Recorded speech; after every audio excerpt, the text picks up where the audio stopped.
સુરતમાં માતા પિતા માટે લાલબત્તી સમાન કિસ્સો સામે આવ્યો છે, જેમાં મોબાઈલમાં ગેમ રમવાની બાબતે પિતાએ ઠપકો આપતા 3 ભાઈ બહેનો ઘર છોડીને ચાલ્યા ગયા હતા, જેથી પોલીસ દોડતી થઈ ગઈ હતી।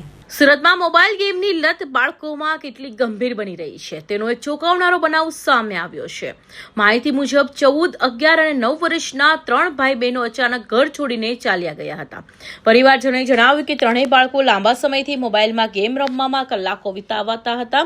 જ્યારે પણ માતા પિતા તેમને ગેમ રમવાની ના પાડતા અથવા અભ્યાસ કરવા માટે ટકોર કરતા ત્યારે બાળકોએ તે વાતનું ખોટું લાગી આવતું હતું। છેવટે પિતાએ વારંવાર મોબાઈલ મૂકી દેવા બાબતે ધમકાવ્યા અને ઠપકો આપ્યો હતો, જેનો આક્રોશ મનમાં રાખીને ત્રણેય ભાઈ બહેનો એકસાથે ઘર છોડવાનો નિર્ણય લઈ લીધો હતો। બાળકો અચાનક ગાયબ થઈ જતા પરિવારજનો ગભરાઈ ગયા હતા અને તાત્કાલિક ચોક બજાર પોલીસ મથકનો સંપર્ક કર્યો હતો। ઘટનાની ગંભીરતાને જોતા પોલીસ પણ તરત જ તપાસ શરૂ કરી હતી। ચોક બજાર પોલીસ સ્ટેશન વિસ્તારમાં રહેતા એક ફરિયાદી ભાઈ જે ટેક્સટાઇલ વિભાગમાં મજૂરી કરી પોતાના પરિવારનું ગુજરાન ચલાવી રહ્યા છે અને પોતાના પરિવાર સાથે અમારા પોલીસ વિસ્તારમાં રહી રહ્યા છે, એમને આવી અને અમારી સમક્ષ એક ફરિયાદ કરેલી છે કે એમના 3 બાળકો છે, ઉંમર વર્ષ 14, 11 અને 9।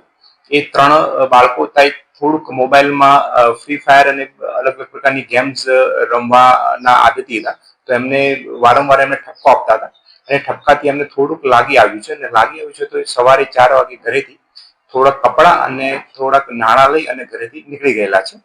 તો એમની જે અમને રજૂઆત કરી એ આધારે અમે અમારા પોલીસ સ્ટેશન ખાતે આ વાતને બહુ ગંભીરતાથી લઈ અને એક ગુનો રજીસ્ટર કર્યો છે। ગુનો રજીસ્ટર કર્યા બાદ તેમને ટ્રેસ કરવા માટે લગભગ 5 જેટલી ટીમો બનાવેલી છે।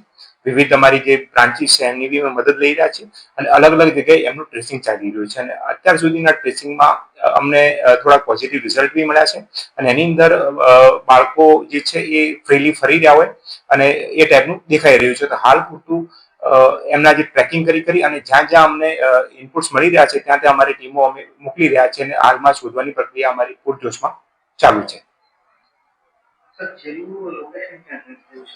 એ હાલ તપાસના ભાગરૂપે અમે જાહેર નહીં કરી શકીએ, પરંતુ જે છેલ્લું લોકેશન મળ્યું છે એમાં બી અમારી અત્યારે બીજી ટીમ અમે તરત જ રવાના કરી દીધી છે।